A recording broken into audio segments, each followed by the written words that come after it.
patron.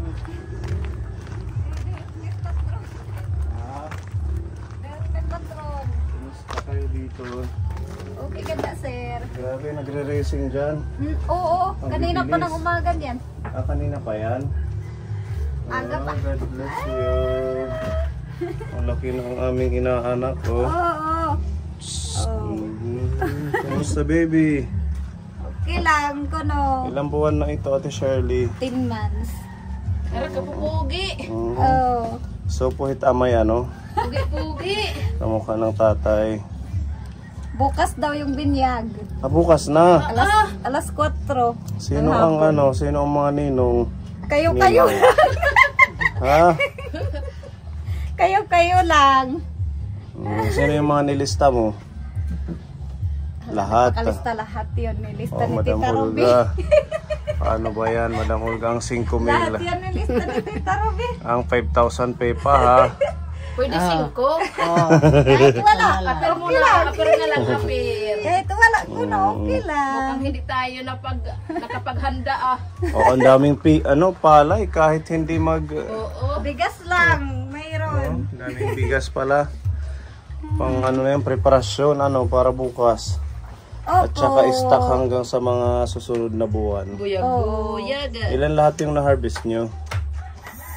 64 lang. Madami na rin, Magkano yung napunta sa inyo? Ano lang, 34. 34. Tapos, May aanihin pa kami. meron pa, may natira. Yung natira na isang kabanpana. Binhi. So Doon yun, sa aanuhan sana sa inyo. Sa susunod. oo. So ibig mo sabihin, yung 34, magkakasya na yan hanggang sa December yung stock ng bigas. Makasi ano yan, sir. Kaya nga hindi kami nagbenta ng bigas. Oo, kasi Kahit walang reserve handa, nyo. okay lang. Oo. yung piyesta naman dito sa inyo, kahit ano lang. Kahit Hindi naman kailangan maghanda-handa, di ba? Kung ano yung mabili, 1 kilong manok. Pwede na. oo. Hindi na uso yung pahanda-handa ng marami, tapos kinabukasan nga. Oo. Tama. Tapos balot ng utang. Kaya nga kami nagbenta kaya hindi kami nagbenta kahit ano lang yung handa. Kahit kanin lang. Mag-ano ka, biko, di ba? May palay kayong biko. May bikohon. Palagay mo ng gata, Gagawin naman asukal. ng ano. Si Kuya Ruel nasaan? Nandoon. Nanonood. Nanonood ng racing. So kailan ang piyesta nyo pala? 2 trays. So 3 yung saktong piyesta. Tapos bukas ang binyagan sa kanya. Saan siya bibinyagan? Diyan lang dito lang sa ano. Sa chapel. Oo. Madam Olga, no? Ready na kayo Alas bukas. 4. Alas 4 ng hapon. Saan si Tita Robe? Hapon yun, gaganapin. Oo, hapon. Kala ko umaga. Ihanda nyo na yung mga pakimkim, mamili. Kahit wala ko no, okay lang yan. Tumatanggap naman yan si baby Karaos lang. kahit magkano. Ano baby, pambili ng gatas. Kahit Makaraos lang. ano lang, makaraos lang. Okay lang yan kuno kahit wala. Gusto sana ng papa niya magbenta ng palay, bigas. Wag na? Sabi namin, wag na. Reserve nyo na lang sa naman. pagkain nyo sa susunod na mga buwan. Mahirapan lang tayo kapag wala tayong bigas. May bisita kayo niyan sa piyesta. Hindi ko alam baka. Hindi ko alam. Ayos yun. kayo. Hindi bukod kami. Meron pa yan siguro. May tambayan kami. Oo, ang ganda ng... Tambayan kasi namin yan. Talagang nag-provide ng lagay ng tuba. Asayo na ni tuba. Mama. Para may Nga. tambayan pag... Maganda dyan. Buti na lagyan nyo. May bubong na din. Halika Ate Gian, dito ka. Nakadress na si Ate Gian. Kinurot mo, madam. Huwag mo namang kukurutin. Kaya syempre, iiyak yan. Buyag-buyag. Bakit? Mahangin dito. Hindi nang madaraw. Kaya di nagpipinangubot. Bye-bye. Wala na si Olga, wala na. Wala na. Wala na. Wala. Kaya maya jadi. May toy siya. Nag-uya si Halika. Ano? Halika. Pugi. Oo, kono. Pugi. Doon daw. Halika, dali. Halika. Ayaw niya. Sa nanay lang. Nangingilala. Nangingilala na ano. Nangingilala na. Kumusta naman si Gian? Anong balita sa'yo? Ate Gian, di ba anong last time na anon pagbisita ko sa inyo may binigay si Tita Easy na pampacheck up? Na nakapagpa-check up kayo sa Tacloban, Ate Shirley? Hindi pa, sir. Ha? Nandyan pa nga yung 2,000 na lang yung natira dyan. Bakit? Ba't di kayo bumalik? Eh di ba Kasi follow nga, up check up niya yun? kulang kasi, sir eh. Hindi ka naka-provide, Oo, kasi, di ba nandito yung kanang tuday ko niya kasi tutuday ko siya ulit. Hindi ka Kung nakahingi ng maoperahan. pang ibang... Oo, kung operahan o hindi. Yun nga dapat sana na-update sana yun. Oo. Pero nag-message kayo sa doktor. Oo. Anong sabi? Sabi nila, pumunta na lang kami pag sakto na yung pera namin. Kasi may kulang pa sila doon na 1,400. Paano? Sino ang may kulang? Nung tuday ko sila nung last year. Kayo, may September. utang kayo sa doktor na 1,400. 1,400. Kaya ayaw yung pumunta dahil madudoble yung bayarin, ganon. Madodoble. Kasi yung 3,000, kulang naman. Pamasahe lang papunta pabalik. Kala ko na nga nakapagbalik na kayo doon, nakapaghanap ka ng extra na pangdagdag doon. Wala. Kasi ibibili ko sana ng gamot niya, yung, di ba, yung maintenance niya. Ayaw naman ako pabilhin doon sa mga tika. Bakit daw?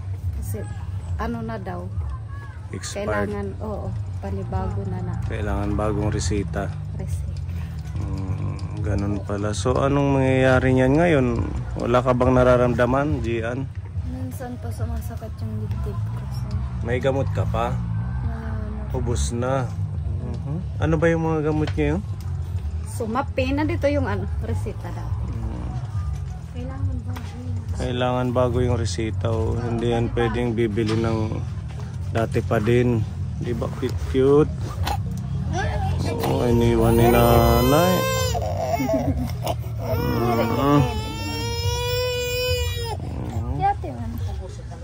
Halika. Kada DJ. May sipon. May sipon si QQ. Wala. Opo, ako na. Dudang, didudang, padidudidang, dididudang, atidudang, nadidudang. Gusto niya ganyan.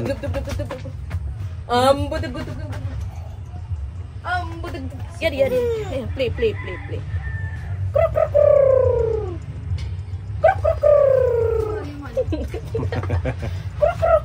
Naturo na sipon.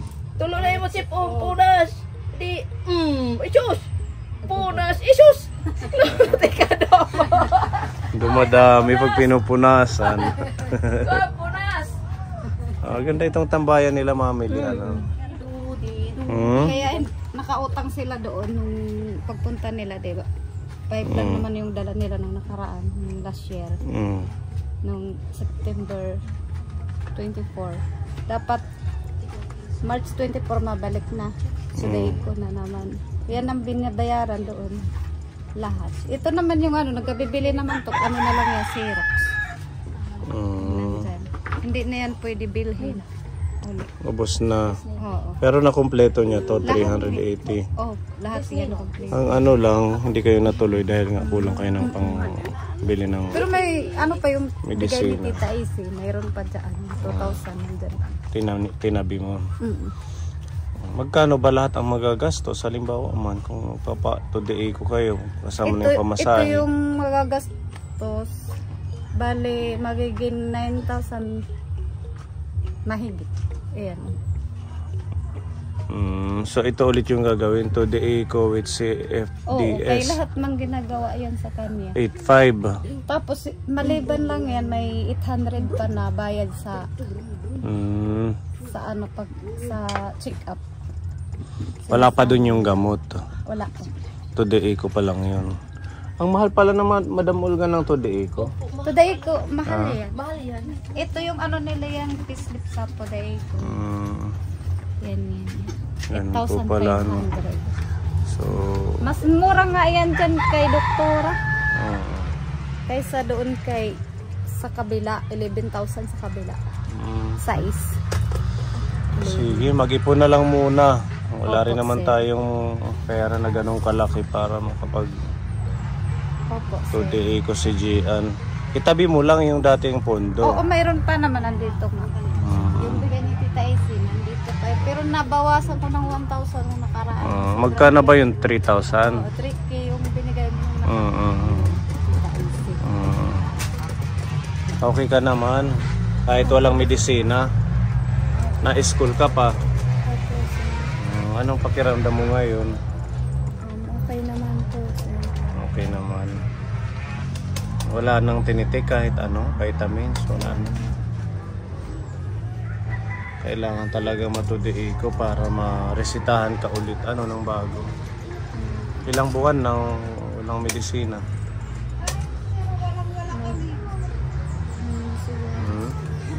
Noong April pa. Itong first week ng April. Kahit wala kami, tinatago ko talaga to na kahit Tita Isi bigay. Pero Kasi wala pa ako pandagdag kasi. wala ka pang pangdagdag. Oo. Yung last yun yung nagpunta kayo dito. Pagpa-check up. Itabi mo lang kay para pag magkaroon tayo ng Wala pondo. talaga kami kahit may gagamitan kami na importante. Ano ko lang kasi nakapagbitaw ako kay Tita Isi, nangako ako na pagpa-check up niya talaga. Nabawasan mo lang ng 1,000. Oo, Bali nahiram ko lang. 2,000 yan. Oo. Sige, itabi mo lang. Tinatago ko lang Oo. kasi. Malay natin may... Mahalaga kasi sa kanya yung ano. Oo, yung check up. Malay natin may makapanood na ito, madagdagan yan. Kasi talagang walang-wala kami. Kung meron nga lang si Madam Olga eh. Opo. Tsaka si Gagamitin ko Pepa. nga sana kay baby, hindi na lang kasi iniisip ko po.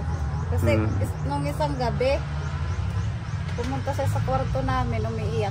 Hindi siya makatulog. Ganun po. Si baby naman kahit, di ba wala namang bayad ang binyag? Mayroon tayong 20. 20 pesos. O, kahit kaya na natin yan. Kada isang ninang. Kada isang ninang, 20. 20. O sige. Oo, gagawa tayo ng paraan. Tabi mo lang yan para pag nakumpleto makapagpa-check up sila. Follow-up check up. Ito hindi na to pwedeng bilhin ano? Hindi na po. Babaguhin yung resita. Kailangan Babaguhin. mabago yan. Yung ano sir, pizza. Yung date ano? Oo, yung ano. Pwede namang ipabago yan doon sa ano. Saan? Hospital. Sa Tacloban? Hindi, dyan lang sa provincial hospital. Babaguhin lang naman yung pizza niya.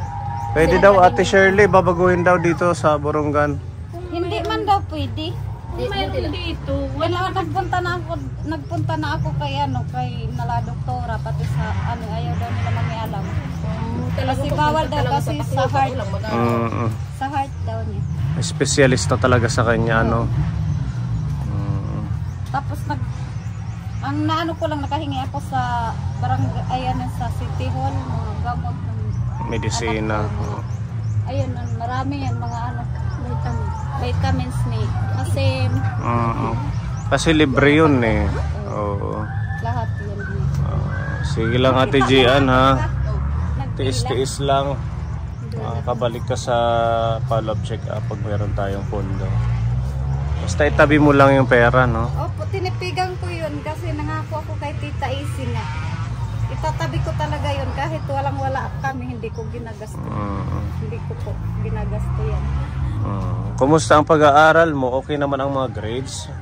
Opo, Anong grade mo sa third quarter? hindi ko pa nakita sa Yung second quarter, okay naman pasado. Opo, Yung third, pasado din.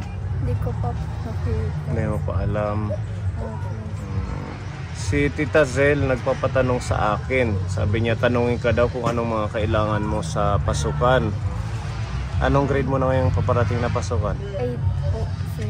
Grade 8. Grade 8. Anong kailangan mo? Sapatos lang. Sapatos. Bag po. Tsaka? Bag. Bag. Yung mga school supplies? Notebook, ballpen lang.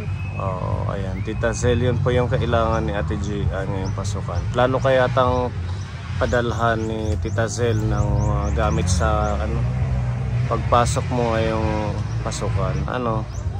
Mapapanood niya ito.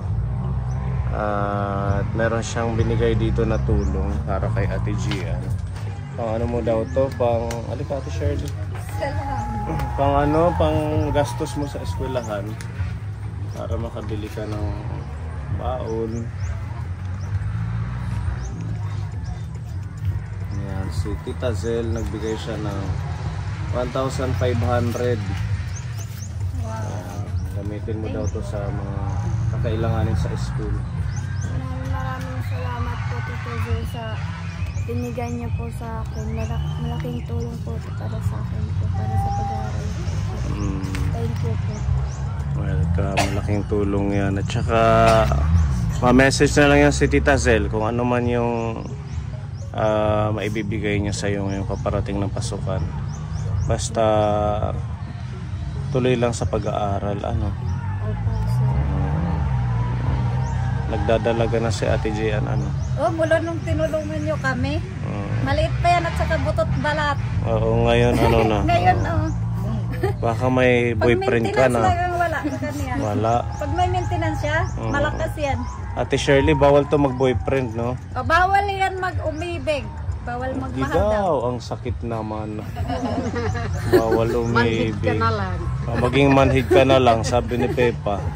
Kasi pag ganitong may sakit. Hanggang 18 years old daw, bawal sabi ni doktora. Bawal umibig, bawal magmahal, bawal pero pag magsawa. nagkaedad, okay na. Pag lumampas na ng 18 years old, baka malampasan niya yung sa kanila. Ganun daw yun pag may sakit sa puso. Kailangan Kasi sila. inanuhan man siya. Mahirap din kapag nasasaktan. Ha? Ang mahirap kapag nasasaktan, kapag umibig, tapos mabigo, masaktan. Bawal. May crush ka ngayon, May crush ka. Bawal pa yan. Bawal ha. Mag-ano ka muna. Magagalit si sir. Mag-aral ka muna. Tsaka focus muna sa family mo. Makatapos. Darating na lang din yan kung talagang i-bless ka ni Lord ng pagmamahal na yung mamahalin. Siyempre lahat naman tayo darating doon magkakapamilya. Basta aral muna kayo. Opo, sir. Nasaan yung mga kapatid mo? Sila Hasim. Hasim, hali kayo dito. Ate Shirley, maglitsyon ka ha. Wala nga kami handa. Sa pilitan, maglitsyon ka ha. Pato. Litsyon pato, di ba marami kayong pato? Hindi kami kumakain ng pato, nag-aalaga lang kami. Nasaan yung mga pato nyo? Nandito marami yun. Oo, di ba marami yun? Siguro nagsialis na sila. Baka tinapay. Sinatay Hindi, na. nandito yun kanina. Ay, yung bahay nila doon. Ito si Kuya, ano yung ngaran? Paul. Dito, Kuya John Paul. Hindi. Yan, tatabi kay nanay mo. Si Kuya John Paul, kumusta naman ang grado ngayong third quarter? Matataas po, sir. Ano yung pinakamataas mo? 89. 89, pinakamababa? 80. 82. Walang line of 7. Very good. Ikaw, anong pinakamataas ni Kuya Hasim? 92. Ha? Sa kanya. 92 yung sayo? Ako nagpirma ng ano niya. Ano yung pinakamababa mo? 74. Bagsak. Alagad na natutuwa na ako kasi 92 sabi ng nanay, tapos ang mababa 74. Ano nangyari sa ulo mo? Samad. Ha? Nanood siya ng racing. Kailan? Tapos na tumba. Kaya maraming dugo. Natamaan yan? Hindi, isa bato sa Sa bato, nako. Kaya pumunta ako ng check up ko to sa sentro. Tapos pumunta ako ng City Hall, humingi ako ng mga gamot. Pinapabigay ng ating anonymous sponsor ha. Basta mag-aral kayong mabuti. Kasi kung hindi mag-aaral, hindi na kami magbibigay ng pangbaon. Yung nakaraan sir, nung last na pagpunta nyo dito, sapatos yun, dililili niya ng sapatos. Nakita mo yung sapatos mo na binigay. Nakabili siya ng sapatos. Yung bigay din ng anonymous sponsor. Diba, nung nagbigay kayo ng 500, binigay sa kanya na pera nung nakaraan sapatos ang binili niya. Diba? At least nakabili ka ng sapatos. Meron ng gagamitin. Siya papunta ng school. Oo. Ito, anong bibilhin mo dito? Kasi may pinabigay ulit ang ating anonymous sponsor. Maghahati-hati daw kayo ng mga kapatid mo. Ilan ba ito sila? 4? 4. O, tig 250 kayo, Ate Gian. Hatiin mo sa kanila. Ano? Maano? Salamat po. Si Kuya. Thank you po. Ate Gian. Maraming salamat po sa nagbigay po. Malaking tulong po. Maraming salamat po. Anong bibilhin mo? Papel po muna, sir. Papel. Si Kuya Hasim. Lookbook. Notebook. Si Kuya. Gila po. Ha? Gila. Ano yung gila? Mag-graduate na kasi siya ng ng grade 6. Ganun ba? Grade 7 na siya sa... Kailan ang graduation nila? Yung ika-20. May 20. Graduation nila. So, high school na siya. Di ba? Grade 7 na. Pagkano ang gila? 350. Yung 350, ano lang, pag renta. Renta na lang. Renta lang yan na 350. Bilhin nga, 1,000 sobra. Yung renta na lang. Isang gamitan lang naman yun, di ba? Thank you so much po sa mga sponsor na nagbigay tulong po sa mga anak ko, sa amin. Maraming salamat po sa inyo. Thank you so much po. Ang igaganti ko lang po sa inyo, sana maging malakas lang po kayo. At thank you so much po sa inyong lahat. Gagawa tayo ng paraan para ma-check up si Ate Gian, kahit man lang malaman natin kung ano na po yung resulta doon sa Today Eco. Tita Robe, thank you po sa sa binigay mo na pambayad doon sa mga ninang. Pagpalista. Okay. Bait talaga ni Ate Robe. Thank you so much po, Tita Robe. Okay, sige. Ate Gian, ha? Biko lang yung lulutuin ko. Wala kaming handa. Biko na lang, lagyan mo ng margarine. Okay? Ha? Tubo na lang ang handa. Ayun, no? Ano na lang? Pakintol. Sige, Ate Shirley, ha? Thank you so much kay Tita Zel sa ating anonymous sponsor. God bless and thanks sa support, mga kaponi. Bye-bye na. Bye-bye. Bye-bye.